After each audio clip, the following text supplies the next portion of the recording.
မင်္ဂလာပါခင်ဗျာဒီနေ့မှာတော့တနင်္သာရီတိုင်းမြိတ်မြို့နယ်မှာဖြစ်ခဲ့တဲ့ကိုရင်ငယ်တစ်ပါးကိုလူမဆန်စွာရိုက်နှက်ခဲ့တဲ့ဖြစ်စဉ်အကြောင်းကိုအသေးစိတ်တင်ပြပေးသွားမှာဖြစ်ပါတယ်တနင်္သာရီတိုင်းမြိတ်မြို့နယ်မှာကိုရင်ငယ်တစ်ပါးကိုရက်ရက်ဆက်ဆက်ရိုက်နှက်ခဲ့တဲ့ဖြစ်စဉ်နဲ့ပတ်သက်ပြီးပတိပတိတော်ရကျောင်းကကျောင်းထိုင်ဖုန်ကြီးဦးတေစာကိုလူဝတ်လဲစီပြီးရာတသက်ကြီးပုံမှန်295ကနဲ့အမှုဖွင့်ဖမ်းဆီးလိုက်တယ်လို့သိရပါတယ်ဧပြီလ21ရက်နေ့ညနေပိုင်းမှာအဆိုပါဖုန်းကြီးကကိုရင်ငယ်ကိုလူမဆန်စွာရိုက်နှက်နေတဲ့ဗီဒီယိုတစ်ခုလူမှုကွန်ရက်တွေမှာပြန့်နှံ့လာပြီးပြည်သူတွေကြားဝေဖန်မှုတွေအယမ်းများလာခဲ့ပါတယ်။အဲ့ဒီနောက်သာသနာရေးဦးစီးဌာနနဲ့သက်ဆိုင်ရာအာဏာပိုင်တွေကဦးတီစားကိုခေါ်ယူစစ်ဆေးခဲ့ပြီးဧပြီလ22ရက်နေ့ညနေပိုင်းမှာလူဝတ်လေးကပုံမှန်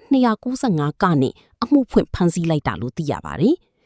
လက်ရှိမှာတော့ပုံမှန်တစ်ခုတည်းနဲ့ပဲအရေးယူထားပြီးမြစစ်ဆေးမှုတွေအပေါ်မူတည်ပြီးနောက်ထပ်ပုံမှန်တွေထပ်တိုးလာနိုင်တယ်လို့လည်းသိရပါတယ်။ပုံမှန်295ကဆိုတာကတော့ဘာသာရေးကိုစော်ကားတာဒါမှမဟုတ်ဘာသာရေးစိတ်သက်ကိုထိခိုက်စေဖို့တမင်လှုပ်ဆောင်တဲ့အမှုတွေမှာအသုံးပြုတဲ့ပုံမှန်ဖြစ်ပြီးအများဆုံးထောင်ဒဏ်2နှစ်ဒါမှမဟုတ်ငွေဒဏ်ဒါမှမဟုတ်2မျိုးလုံးချမှတ်နိုင်ပါတယ်။ဒီဖြစ်စဉ်နဲ့ပတ်သက်ပြီးမြိတ်မြို့နယ်ကပြည်သူတချို့ကတော့အခုအရေးယူထားတဲ့ပုံမှန်ကပေါ့လျောလွန်းတယ်လို့ပြောဆိုနေကြပြီးကလေးသူငယ်ကိုညှဉ်းပန်းနှိပ်စက်မှုအတွက်ပိုပြီးပြင်းထန်တဲ့ပုံမှန်တွေနဲ့အရေးယူသင့်တယ်လို့ထောက်ပြနေကြပါတယ်။ဒါအပြင်ဘာသာရေးအမိအောက်မှာကိုရင်ငယ်တွေတီလရှင်ငယ်တွေကိုရိုက်နှက်ညှဉ်းပန်းတာတွေမဖြစ်အောင်အပီးတိုင်တားဆီးဖို့ဥပဒေကြီးကြီးနဲ့အရေးယူသင့်တယ်လို့လည်းအမြင်တွေထွက်ပေါ်နေပါတယ်။လက်ရှိမှာတော့ရိုက်နှက်ခံခဲ့ရတဲ့ကိုရင်ငယ်ဟာစီးကူးတောက်မှုခံယူနေရပြီးအသက်အန္တရာယ်မရှိဘူးလို့သိရပါတယ်။